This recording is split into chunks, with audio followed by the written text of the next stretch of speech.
Assalamualaikum warahmatullahi wabarakatuh. Selamat sore para peserta dari ASHOGI seri ke-159.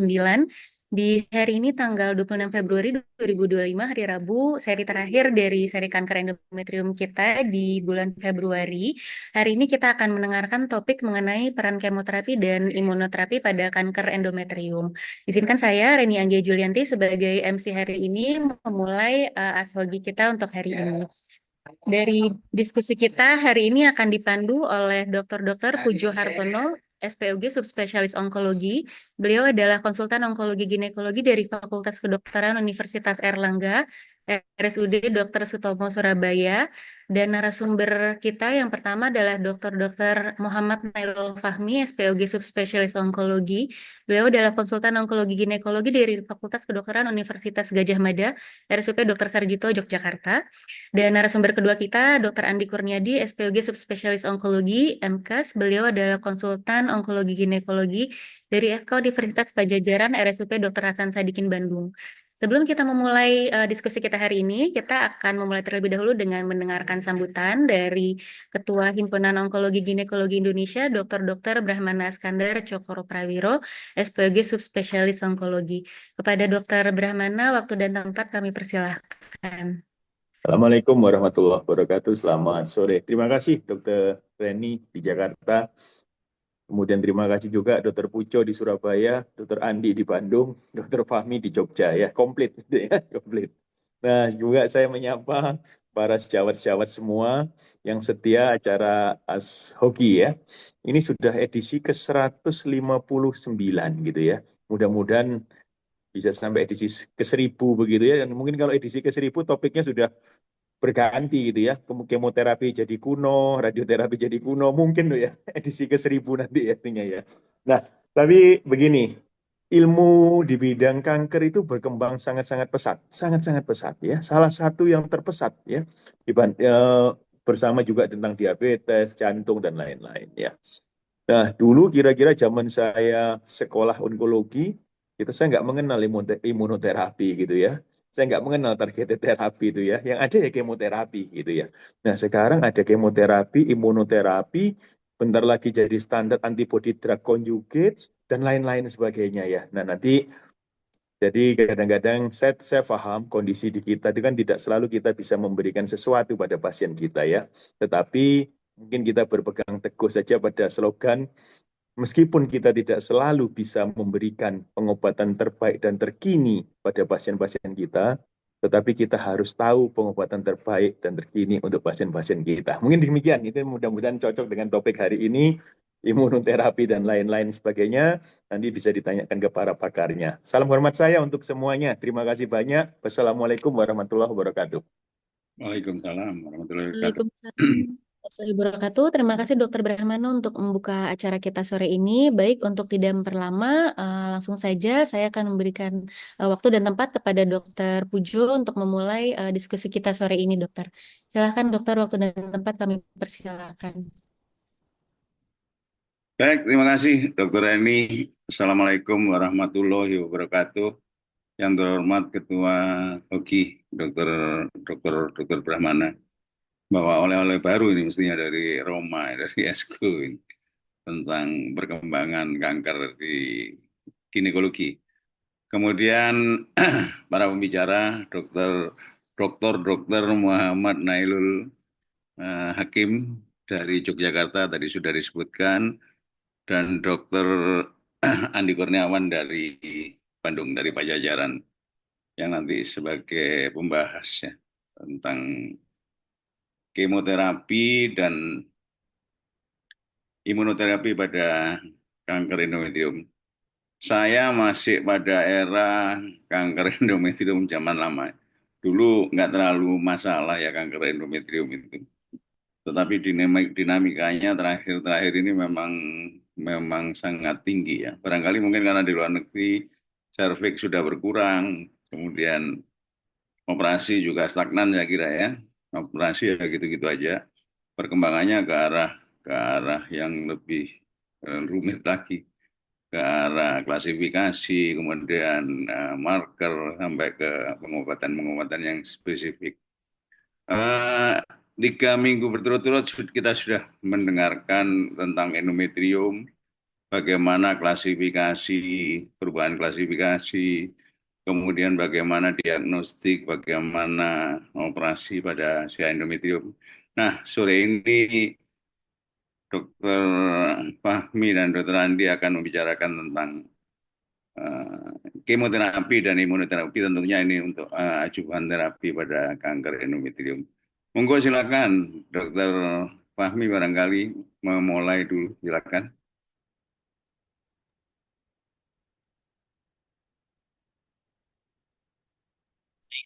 Dokter Andi. Assalamualaikum warahmatullahi wabarakatuh. Selamat sore, teman Profesor, Mas Sejawat semua, Dokter Pujo, Dokter Brahmana. Suaranya kurang jelas ya, Mas. Sampun jelas, Dokter. Oke, ya. Ya, izin saya share screen sebentar, Dokter. Ya, Silakan. jadi apakah sudah terlihat, Dok? Sampun nggih, Dokter. Oke, ya, silakan. Jadi ini mungkin pengantar saja bahwa kanker endometrium sudah semakin meningkat dan usia median age-nya itu 64 tahun, di mana kebanyakan stadium 1 localized di 67%. Dan survivalnya kalau stadium 1 masih sangat bagus ya. Kemudian ini step by step diagnosisnya mungkin kemarin sudah disampaikan bahwa pertama ada clinical presentation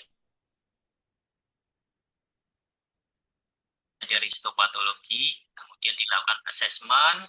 Nah, assessment ini meliputi MRI, CT scan, kemudian USG, chest X-ray, dan lain sebagainya. Kemudian barulah dilakukan pembedahan surgical staging.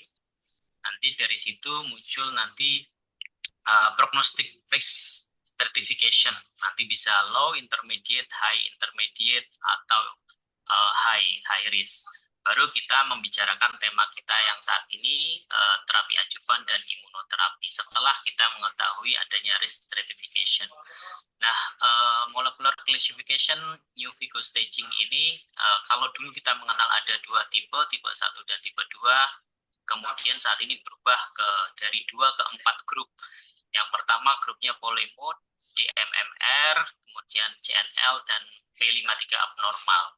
Di mana ini klasifikasinya ada P53 abnormal, MMR, polymood, dan NSMP. Ini penting kita sampaikan karena ini terkait dengan imunoterapi yang akan diberikan gitu. Ini untuk insidensinya paling banyak memang non-spesifik molecular profile, yaitu 50-55%, kemudian disusul dari DMMR dan P53 abnormal, kemudian polymood. Yang prognosisnya paling baik malah paling sedikit insidensinya. Ini untuk diagnosis molekulernya, pertama yang dilakukan seperti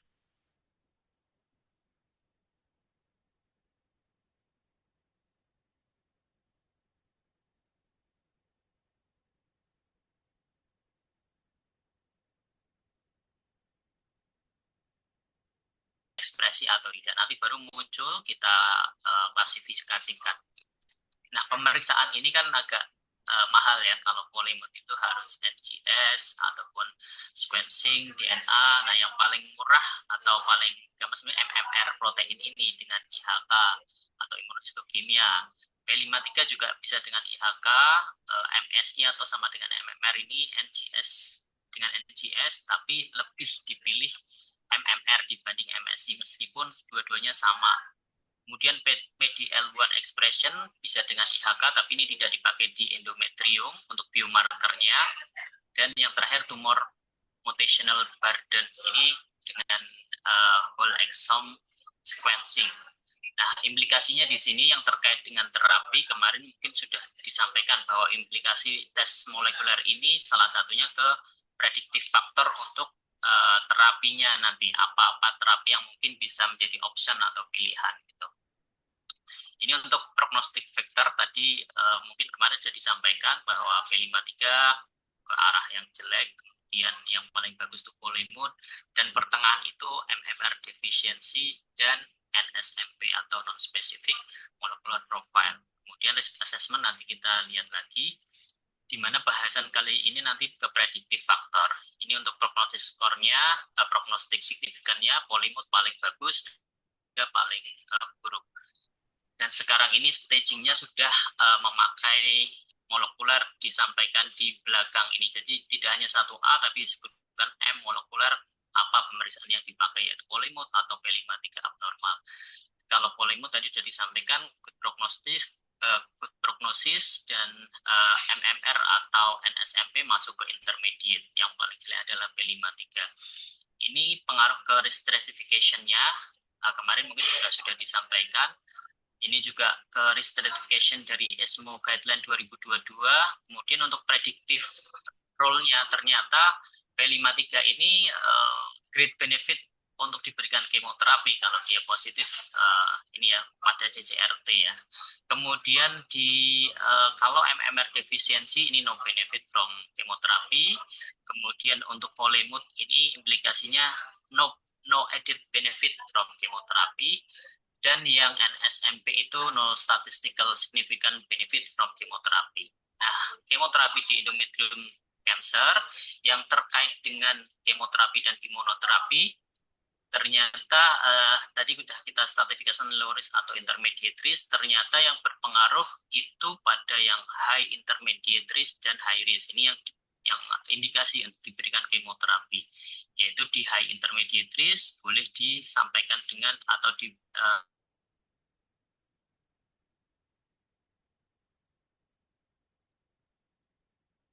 terapi.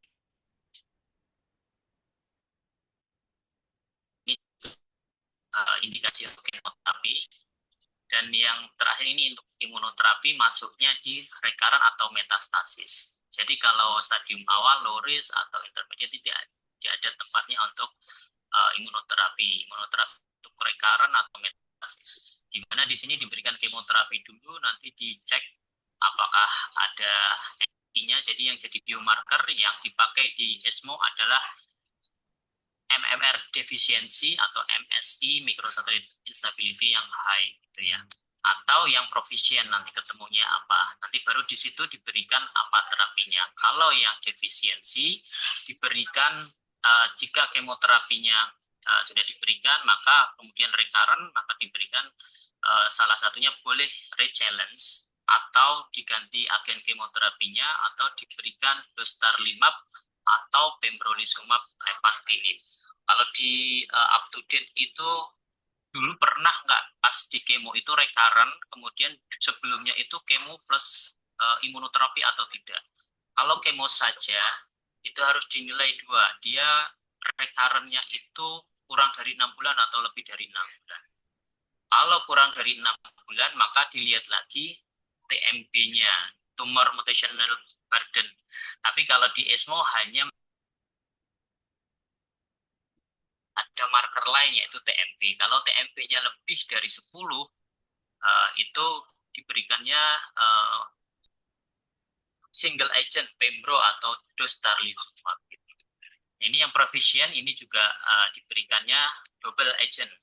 Jadi kalau yang defisiensi MMR itu single agent, yang ini double agent. Ini untuk NCCN juga sama, peran imunoterapi hanya untuk di recurrent disease-nya saja. Ini apa-apa saja yang dipakai di sini. Kemudian kalau di awal di adjuvant treatment itu diberikan karbopakli ya, karboplatин paklitaxel, kemudian trastuzumab ini untuk yang HER2 positif atau dia serous karsinoma. Nah, ini saya menemukan ada dari guideline, jadi ada Society for Immunotherapy of Cancer dari Amerika, ini yang guideline-nya seperti apa untuk pemberian imunoterapi. Ternyata pertama kita harus ada multidisciplinary team dulu untuk membicarakan pasien itu. Kemudian apakah dia kandidat untuk systemic terapi, kemudian dia apakah advance atau metas atau recurrent. Kalau sebelumnya ini sudah masuk semua, maka dilihat dulu sebelumnya sudah ada terapi sistemik atau belum untuk advance-nya. Kalau tidak ada, maka diberikan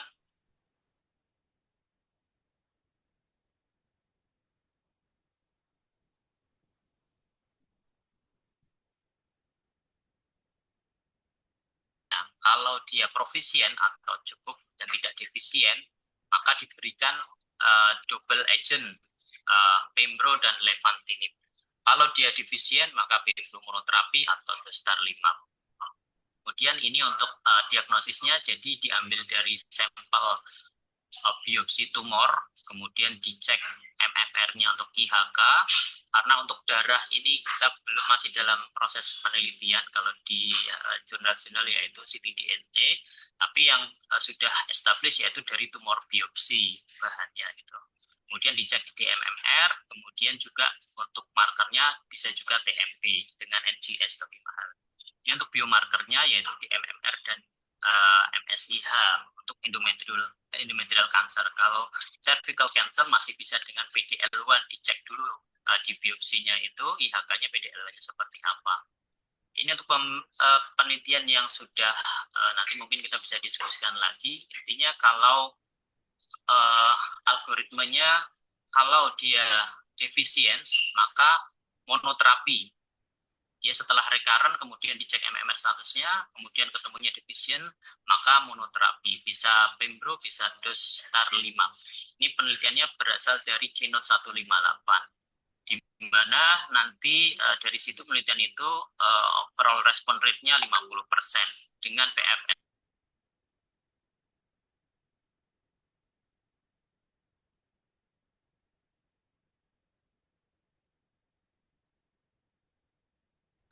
overall dari respon rate-nya itu 45%, overall survival 3 tahun 58%. Untuk yang kombinasi tadi yang profisien MMR bukan defisiens, itu diberikan levantinib dan pembro dengan hasil dibanding kemoterapi saja, ini berbeda jauh, itu hampir 50%, di mana overall respon rate-nya di pemberian pembro dan levantinib ini 32% dan kemo hanya 15%.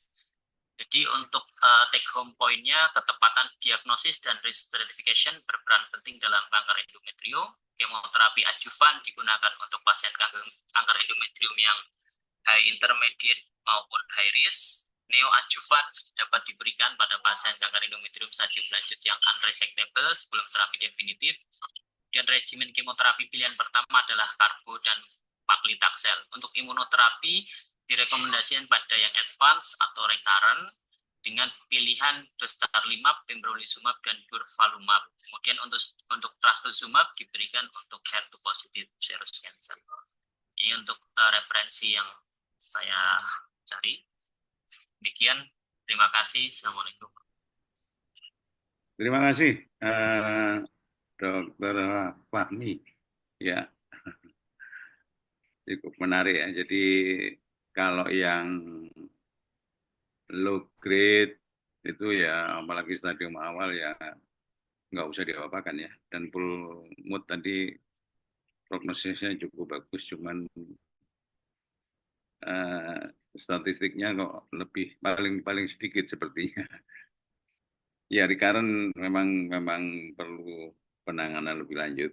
Baik, barangkali kita nanti menunggu teman-teman yang ingin berdiskusi.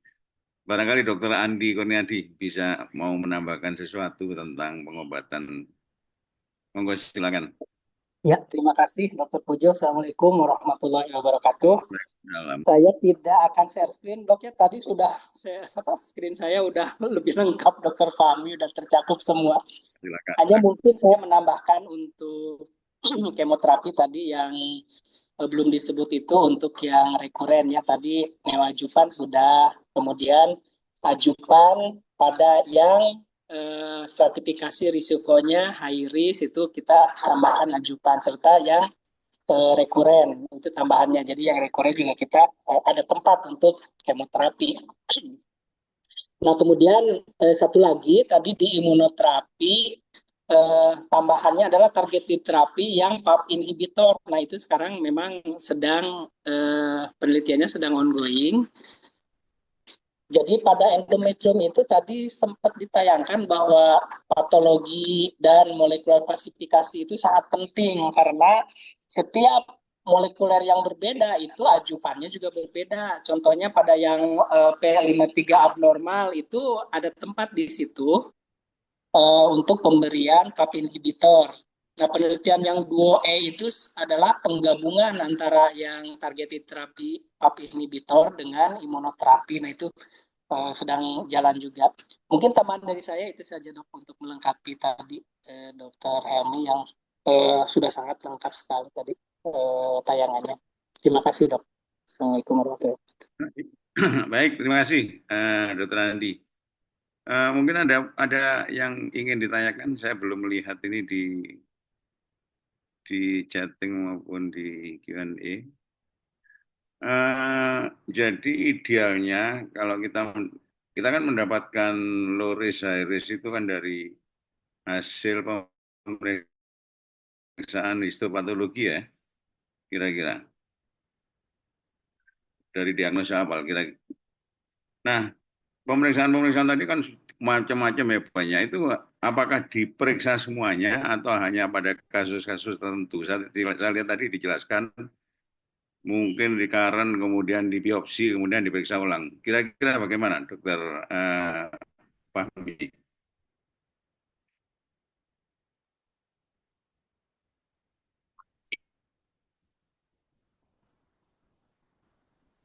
Bisa mendengar suara saya, Dokter Fahmi? Oke, dokter.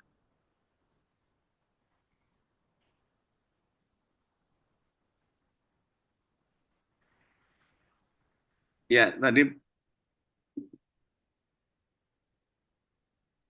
Bapak,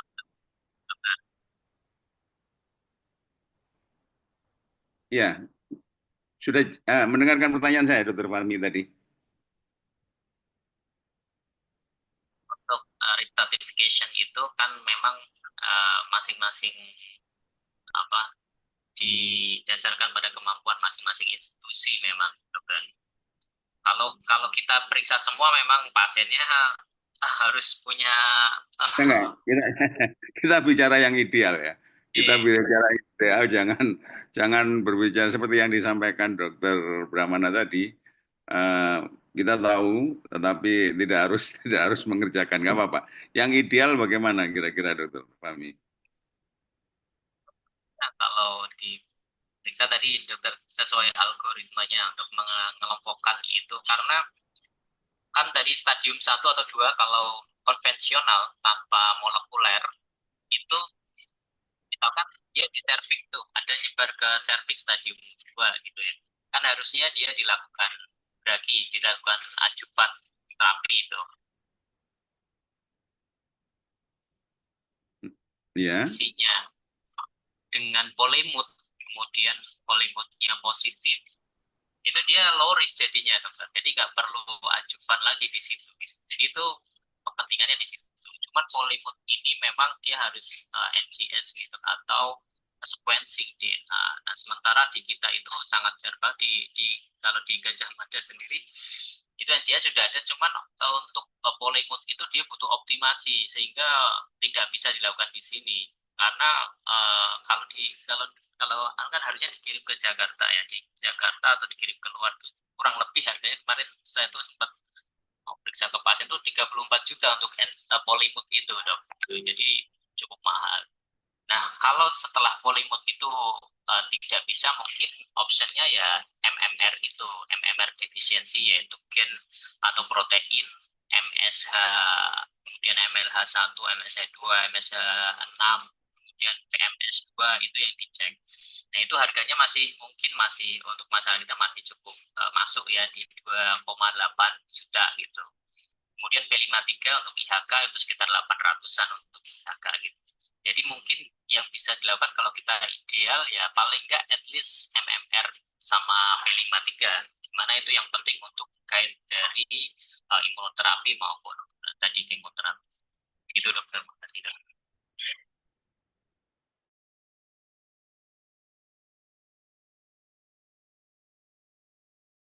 Dokter Andi mungkin mau menambahi, Dokter Andi, silakan. Ya, terima kasih dok. Jadi tadi pertanyaannya stratifikasinya berdasarkan apa? Kalau yang ada di kita kan dok ada dua ya, stratifikasi histopatologi yang tidak diketahui molekuler dan molekulernya.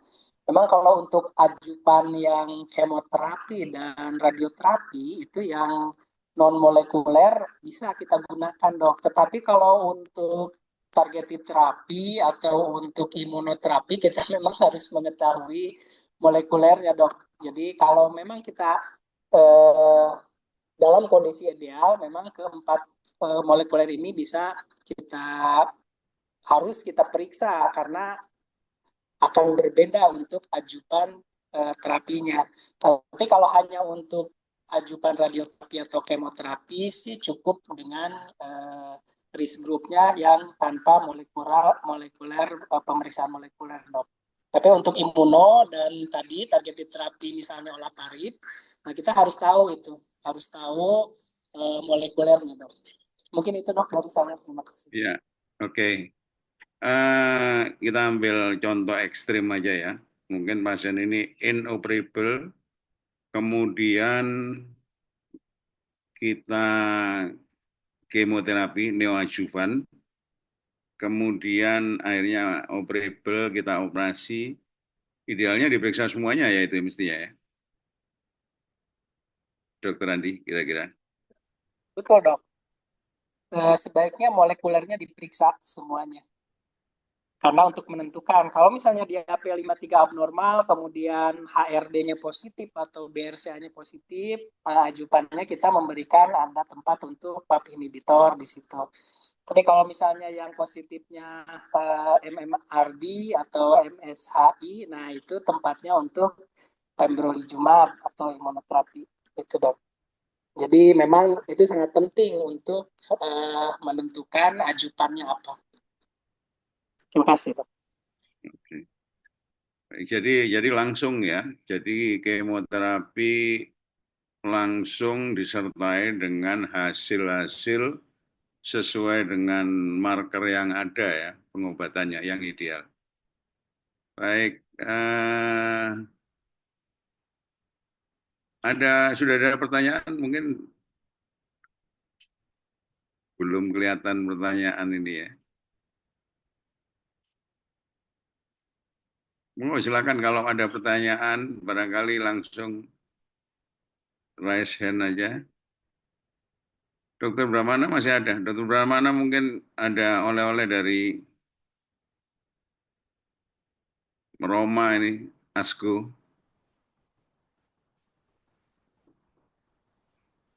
Tentang endometrial cancer mungkin. Bagaimana di sana dilakukannya?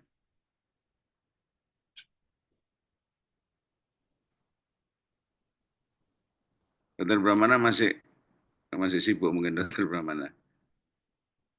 Dokter Eni ada pertanyaan Dokter Eni dari Dok, kalau di belum ada ya? chat belum ada, dokter. Ya. Belum ada. Oke, baik. Kalau boleh tahu, mungkin di Center Jogja atau di Pajajaran yang dilakukan sudah dilakukan semua seperti pole mutation, kemudian IHC untuk MMR sama MSI sudah dikerjakan semua ya, rutin ya. Kalau di Bandung, Dok, masih belum terjangkau ya, Dok, harganya. Polemut kan sudah ada sebetulnya, cuman memang masih mahal. Jadi di kita itu terutama yang stadium 1A yang kemungkinannya low risk, nah itu kita periksa P53 biasanya. Kalau P53 abnormalnya itu positif, nah walaupun low risk ya kita kasih ajupan, Dok, karena kalau P53 positif itu kan langsung tuh risk groupnya jadi naik, Dok, jadi high risk gitu. Jadi kita ajupan. Tetapi kalau hasilnya negatif, ya jadi kita observasi. Kalau ke pola belum, Dok. Di Bandung juga masih mahal. Baik. Jadi masih P53 yang kita gunakan, Kak. Itu juga ya. untuk yang low risk, Dok. IHC ya, P53 cukup IHC ya. Ya, IHC cukup, Prof. Dok. Dari Dr. Wami mungkin punya pengalaman di Jogja? Ya, dokter, sama ya. Jadi yang bisa IHC aja, Dok. Kalau yang polimut harus NGS, kemudian MSC juga harus NGS tuh belum bisa. Jadi kita masih di P53 sama MMR efisiensi. Tapi itu pun kadang tidak tersedia terus, dokter. Jadi kadang harus kitnya diadakan dulu gitu. Harus minta jauh-jauh, dan itu biasanya agak lama gitu. Oke. Karena kita sampelnya dikirim juga untuk MMR. Kalau P53 mungkin banyak ya, sudah banyak di yang Ya, lain. baik, Dokter Fahmi. Ini ada pertanyaan, saya kira pertanyaan yang ya alamiah ini dari Dokter Ilham Ramadanis. Izin bertanya, pasien dengan hasil endometrial cancer di perifer. Ini mestinya mungkin dari hasil kuret ya. Namun pasien tidak ingin refer ke rumah sakit yang lebih lengkap. Sebaiknya apa yang bisa kamu lakukan? Terima kasih. Monggo silakan. Dokter Fahmi, monggo silakan.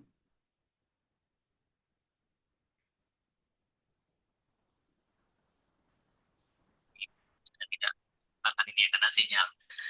Jadi kalau dari harus ditentukan dulu ya dokter, stadiumnya berapa, kemudian uh, sudah sejauh mana itu penyebarannya, apakah dia di low risk atau tidak. Kalau memang dia di hiperplasi atau low risk benar-benar 1A, ya mungkin itu ada tempat untuk dihisterektomi dengan oleh SPOG di daerah gitu ya. Tapi kalau di atas itu memang rekurensinya kan cukup tinggi. Tadi kembali ke risk stratification tadi yang tanpa molekuler ya. Jadi USG kan sebetulnya sudah bisa tahu apakah sampai ke miometrium seberapa banyak gitu. Kalau benar-benar 1A, kemudian tipe setelah dikuret itu hasilnya masih endometrioid, mungkin ada tempat untuk histerektomi oleh SPOG. Tapi ketika di atas itu dengan mempertimbangkan risiko kekambuhan, risiko penyebaran juga, mungkin tetap diedukasi ke pasien. Adapun nanti ketika edukasi sudah dilakukan dan kemudian pasien tidak bersedia, itu nanti urusan lain lagi dok. Dokter, terima kasih dok. Ya, ya. Baik, terima kasih.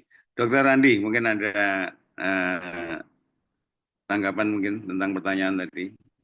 Iya, betul dok. Jadi ini ada kasus ya dok ya di Bandung juga begitu. Jadi 1A semua 1A hasil PA 1A dilakukan ATSOB, ternyata 6 bulan kemudian sudah kemana-mana. Ternyata P53-nya positif setelah dicek ulang tuh pasiennya pergi ke second opinion gitu. Ternyata dicek hasil PA-nya P53-nya positif. Nah itu yang tadi saya sampaikan bahwa di Bandung itu dilakukan P53 itu justru pada yang low risk supaya apa? Supaya ya kita tidak kecolongan. Karena kalau 1B kemudian stadium 2 itu otomatis kita akan lakukan ajuvan gitu. Dok, jadi kita yang betul-betul low risk, yang betul-betul dari USG-nya tampaknya 1A gitu. Nah, itu yang kita cek P53. Begitu pula yang tadi yang ditanyakan oleh sejawat bahwa dari kuretnya hasilnya misalnya endometrioid grade 1-2, kemudian dari USG transvaginalnya sangat mungkin untuk 1A, saya sarankan sebaiknya dicek P53-nya dari hasil kuretnya tersebut. Kalau misalnya negatif, ya itu berarti betul-betul murni low risk, bisa dilakukan HTSOB oleh sejawat. Tetapi kalau positif, ya itu pasti kita harus ajukan sebaiknya memang dirujuk karena ya tadi ada contoh tuh kasusnya di Bandung seperti itu. 6 bulan pasca itu kemana-mana sudah ke paru kemana gitu.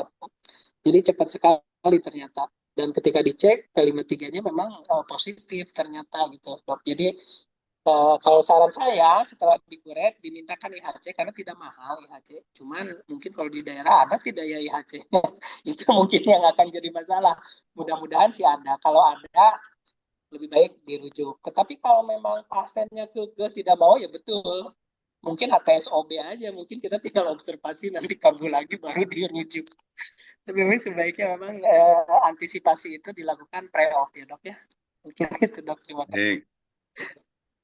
Jadi intinya dari hasil kuret ya, diagnosis awal dari hasil kuret itu mestinya juga lebih spesifik ya, tidak hanya ditemukan sel ganas gitu aja. Kemudian dibantu dengan pemeriksaan USG vaginal ya, transvaginal mestinya ya. Kalau mungkin ada, saya nggak tahu sekarang MRI, CT scan mestinya kan juga sudah ada di daerah. Mungkin kalau ada itu mungkin bisa dibantu. Ya, tapi yang pertama kali ya mestinya kalau memang tidak ada fasilitas yang memadai, mungkin ya kemampuan kita untuk menjelaskan ke pasien tentang risiko-risiko dan sebagainya. Itu saya kira eh, komunikasi yang paling awal kita dengan pasien itu yang penting. Kita jelaskan risikonya apa, kemudian angka kekambuhan dan sebagainya. Mestinya kita bisa jelaskan kalau kita ada data. Dokter Brahmana itu kalau praktek pakai video dan di situ ada angka-angka recurrent, angka sebagainya. Jadi itu dijelaskan ke pasien sehingga dan pasien rasanya memang berhak mengetahui itu supaya dia lebih lebih yakin. Nah, memang membutuhkan waktu yang lebih ya. Tapi nggak masalah ya niat kita nulung. Jadi saya kira kok semua upaya harus dilakukan. Jadi kalau memang terpaksa, ya mau apa lagi ya kita harus menjelaskan sejak awal. Kemudian ya paling tidak melakukan observasi sesering mungkin ya kalau kita masih meragukan hasil-hasil pemeriksaan dan diagnosis awalnya. Dokter Brahmana mungkin masih ada ya Dokter Brahmana?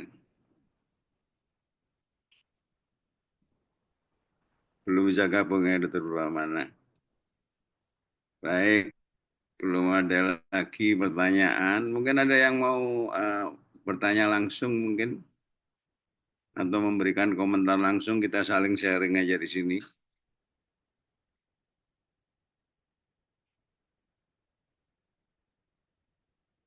Belum ada ya. Ini Baik. dari boleh dok. Ya,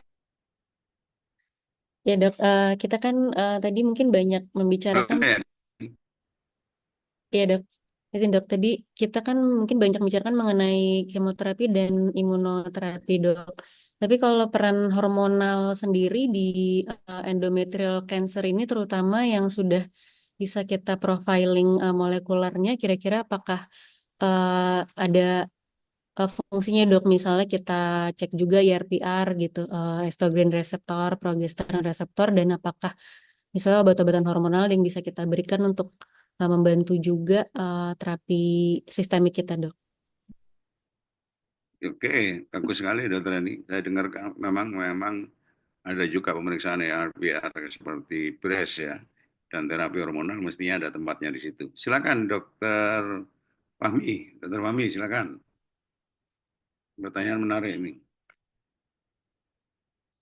Apakah semuanya imunoterapi atau kemoterapi, apakah masih ada tempatnya hormonal terapi? Silakan Dokter Fahmi. Tapi di endometrial cancer memang selama ini di guideline juga dan selama ini kita biasanya berikan itu pada recurrent dan metastasis ya biasanya. Dan itu kriterianya biasanya ada dia di low grade carcinoma dengan endometrioid. Nah, kalau saya baca yang saya tahu itu malah justru yang paling marker untuk respon terapi terhadap hormonal terapi itu di PR gitu ya, progression reseptornya kalau itu positif dan dibanding estrogen reseptor. Gitu. Jadi progesteron reseptor itu salah satu marker yang cukup baik apabila mau diberikan hormonal terapi jadi di endometrial cancer gitu. Mungkin itu. Kemudian dia ada juga di lovio atau indolent disease gitu ya. Jadi kalau secara molekuler seperti apa markernya saya belum pernah membaca ya, tapi beberapa yang bisa kita pakai dia PR itu progression reseptornya kalau positif itu mungkin bisa meskipun respon terapinya bagus ya walaupun nantinya kambuh lagi gitu biasanya jadi hanya untuk respon ini tapi kekambuhannya tetap akan tinggi ini tuh dari saya. Oke, masih. Dokter Andi mungkin ada komentar pertanyaan dari Dokter Andi. Ya, tadi sudah dijelaskan Dokter Fahmi. Tambahan saja, ketika kita menemukan dari pemeriksaan molekuler itu yang non-spesifik molekuler pattern, nah di situ ada tambahan untuk stratifikasinya, tambahan untuk ERPR memang. Nah, di situ memang pada trialnya Rainbow Orange itu ada tambahan endokrin terapi, dok ya. Jadi secara molekuler mana yang bisa ajupannya endokrin terapi atau hormonal terapi, yaitu yang kelompoknya non-spesifik molecular pattern, dok, yang NSMP itu, dok. Kalau yang polemut, MMRD, sama PL53 abnormal itu punya masing-masing ajupan. Nah, yang endokrin terapi atau ajupannya endokrin hormonal itu kelompok NSMP yang ERPR-nya positif. Mungkin itu tambahannya, dok. Selain tadi ya, dok, jenis histopatologi yang endometrioid atau low grade, nah itu juga ada memang pemberian hormonal terapi. Terima kasih, Gimana, dok. Dr. Andi? Ya, terima kasih, Dr. Andi. Dr. Andi, sudah puas? Iya dok, baik dok. Terima kasih dok. Saya malah mendengar ada juga yang terapi untuk breast itu juga diberikan pada yang justru kita sangat aware kalau mendapatkan terapi itu jangka panjang, itu malah diberikan pada terapi yang terkait dengan hormonal ini pada si endometrium. Tapi mungkin yang non spesifik tadi. Kalau yang terkait dengan sindrom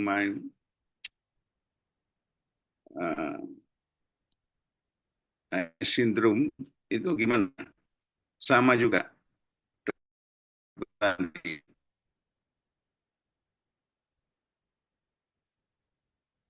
Yang sindroma biasanya dengan kolon dan sebagainya. Breast Lynch cancer. syndrome.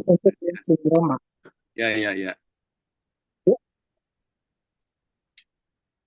Mohon maaf, dok, tadi pertanyaan saya belum nangkep. Lynch syndrome maksudnya? Yang terkait dengan sindroma itu apa juga tetap sama perlakuannya. Kalau kita sudah dari history taking ada keluarga-keluarga yang banyak menderita penyakit-penyakit yang terkait dengan sindroma itu, apakah juga mendapatkan, apakah ada perlu pemeriksaan yang lebih spesifik lagi, Dokter Andi? Kalau Lynch syndrome, dok, yang kalau kebetulan ini manifestnya di endometrium sih, untuk treatment, pemeriksaan dan sebagainya sama, dok. Termasuk pemeriksaan molekuler, ajupan dan sebagainya itu sama. Hanya mungkin yang lebih spesifik untuk Lynch syndrome adalah untuk mengejar ke keturunan pasien gitu, ke anaknya gitu, atau ke cucunya, ke atas gitu, untuk meminimalisir atau mendeteksi secara dini untuk keluarga-keluarganya. Kalau secara prinsip proses penyakitnya, kemudian jenis histopatologinya, treatment dan ajupan sih setahu saya sama saja, dok. Cuman yang spesifik untuk mereka adalah untuk mengetahui gen-gennya itu ada tidak di keluarganya gitu. Tujuannya untuk deteksi dini untuk keturunan pasien tersebut, dok. Tapi kalau jenis histopatologi, kemudian tindakan operasinya maupun ajupannya ya sesuai dengan molekuler yang ada pada kanker endometrium tersebut. Iya. Baik, Dokter Wami ada komentar mungkin? Sama ya, dipakai untuk dia kalau Lynch syndrome terdeteksi atau positif itu untuk screening dan preventionnya untuk kanker-kanker selanjutnya, untuk keturunannya atau untuk keluarganya gitu, dokter. Jadi ada mungkin pemeriksaan lanjutan, dan itu harus dikonseling dulu karena akan ada beberapa konsekuensi gitu setelah itu. Mungkin ada cek di kolorektalnya atau tapi untuk terapi ya sama dengan yang lain. Iya. Saya pernah membaca ada beberapa rekomendasi ya dari WHO, kemudian ESCO, ESTRO, ESMO dan sebagainya. Kalau di tempat kita bagaimana perkembangan yang terakhir di tempat kita, konsensus kita tentang si endometrium ini, Dokter Fahmi mungkin?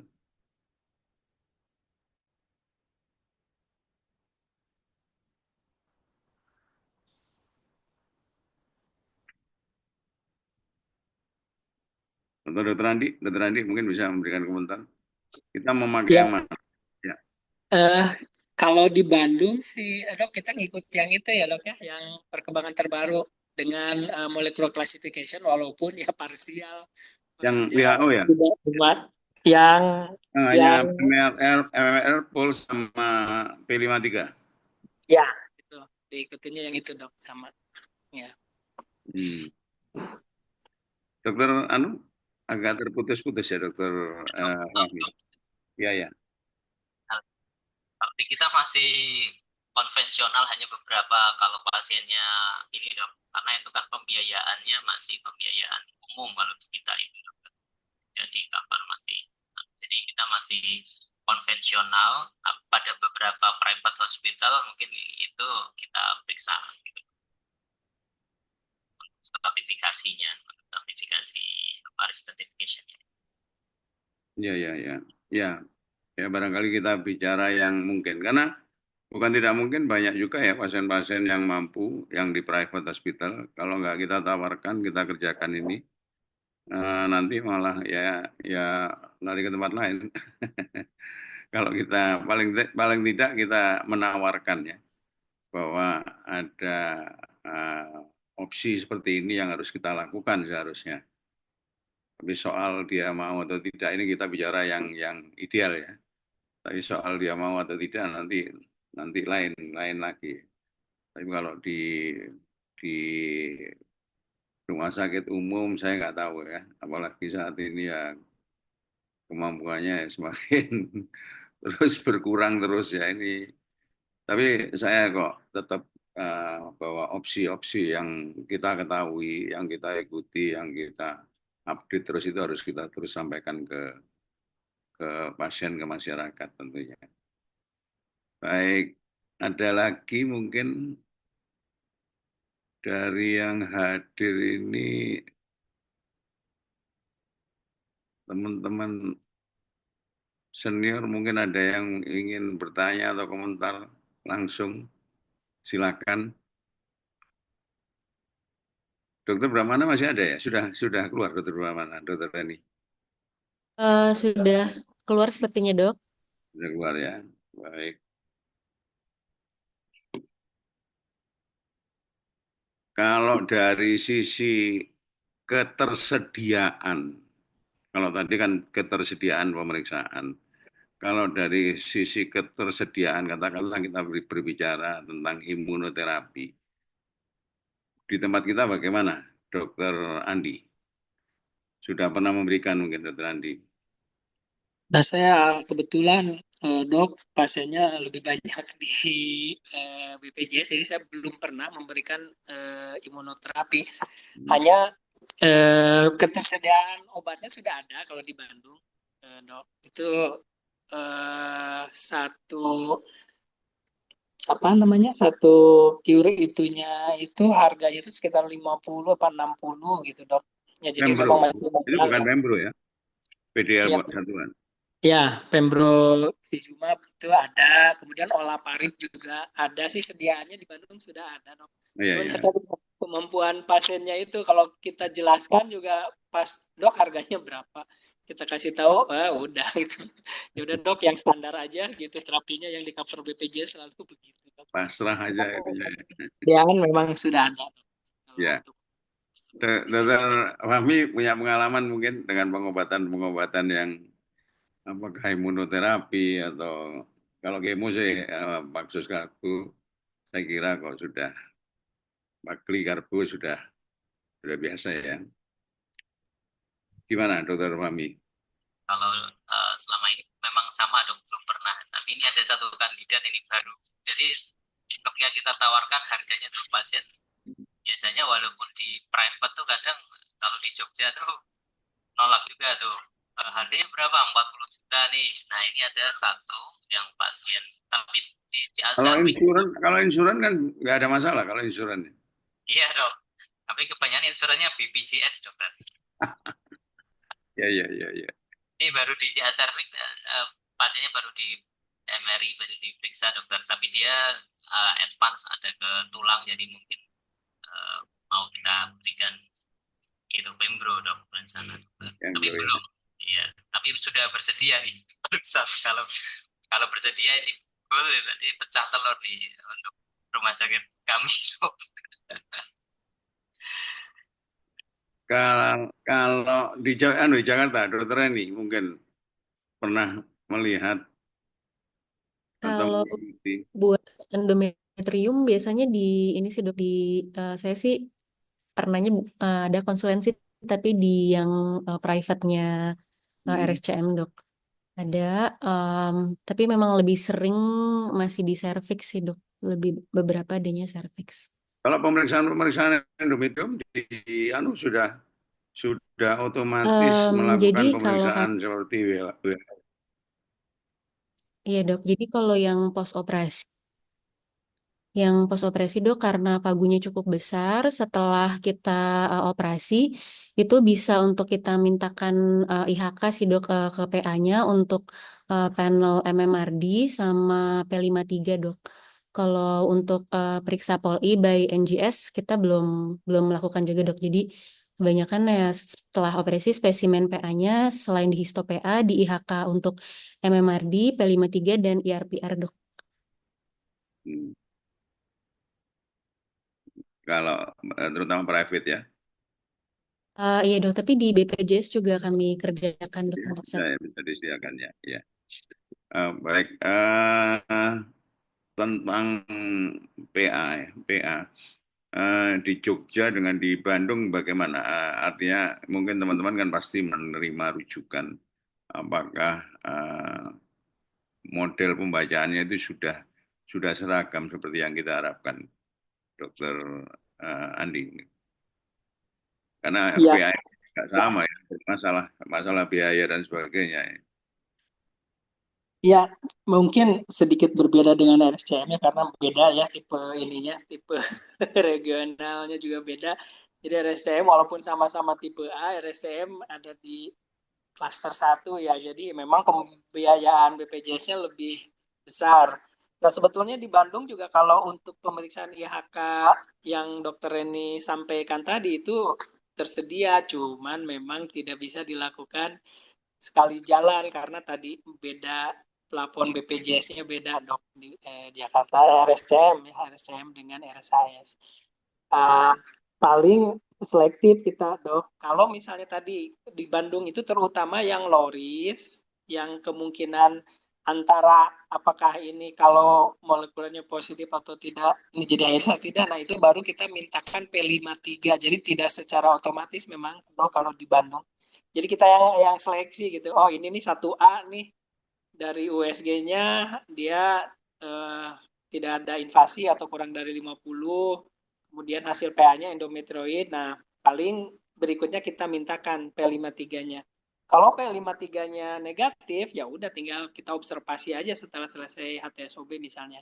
Tapi kalau misalnya P53 abnormalnya positif, nah kita berikan ajukan. Jadi kalau di Bandung memang sedikit tricky dok, jadi tidak semuanya diperiksa karena yaitu ada pembatasan dari rumah sakitnya juga gitu efisiensi.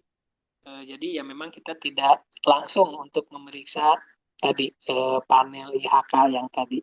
Tapi ketersediaannya ada memang. Baik, terima kasih ya. Dokter Fahmi mungkin bisa sharing pengalaman di Jogja mungkin. Dokter. Sama dokter mungkin.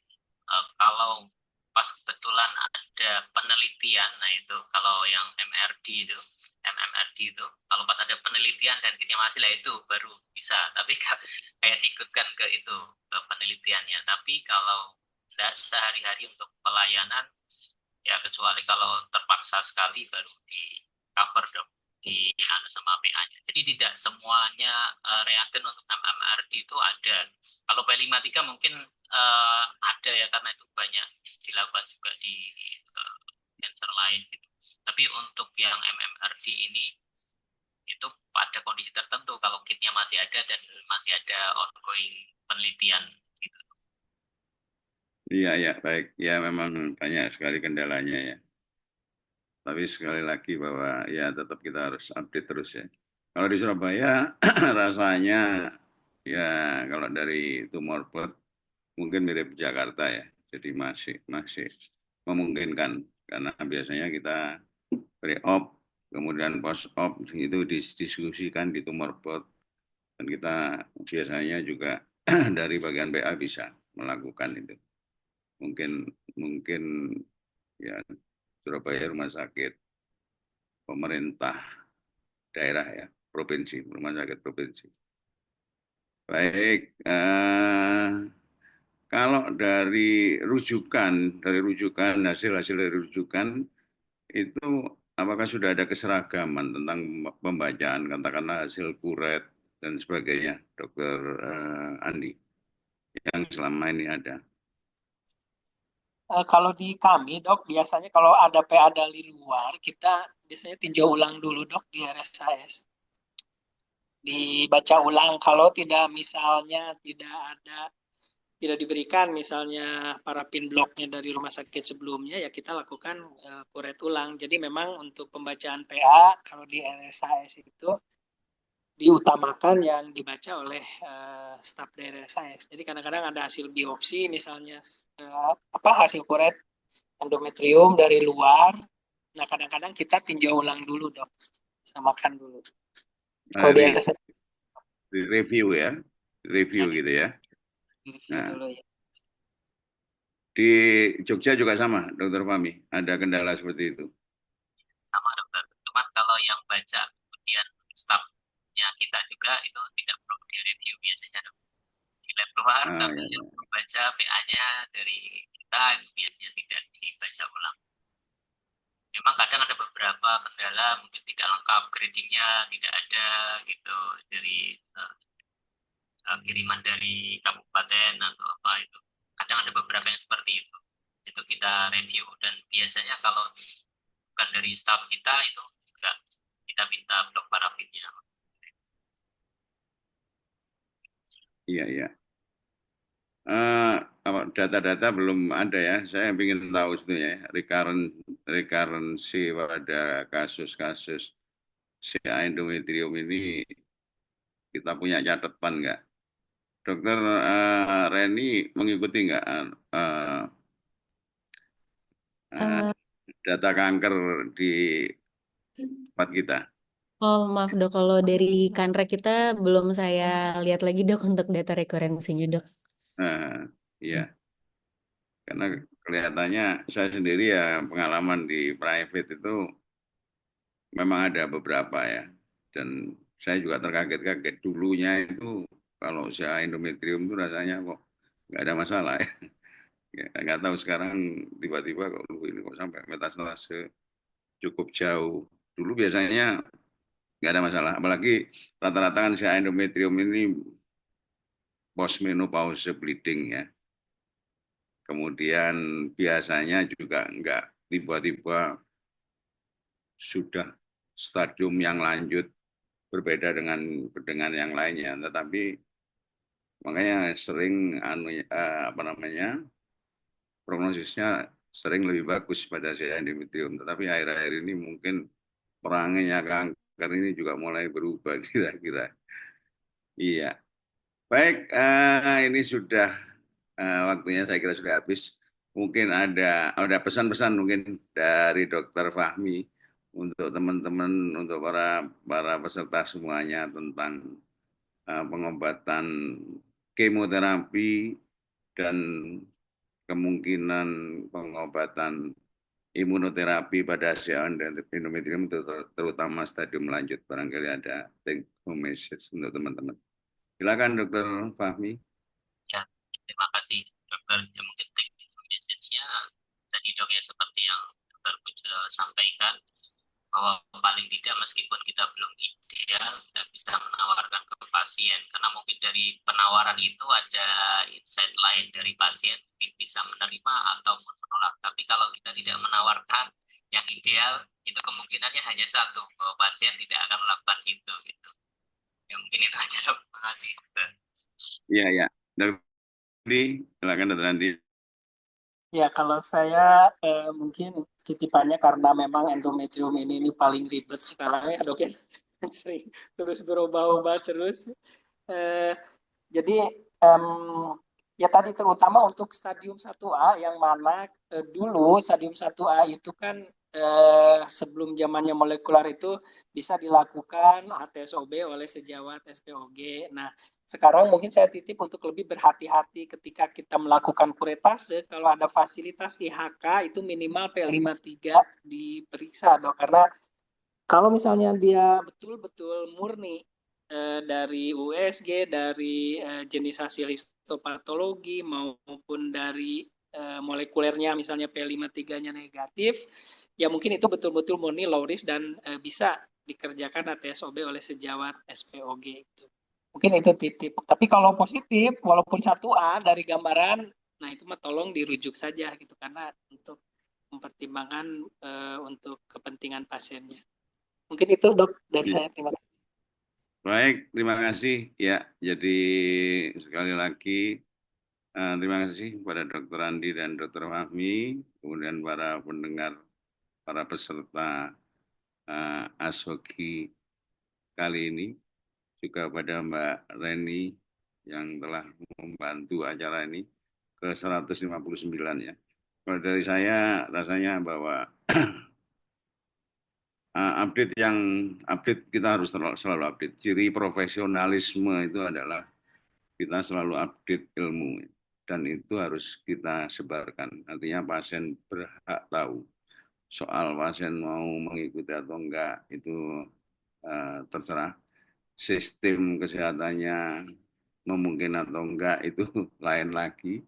Tetapi rasanya kita harus tetap update, kita tetap harus tahu dan barangkali dinamika endometrium ini sangat pesat ya.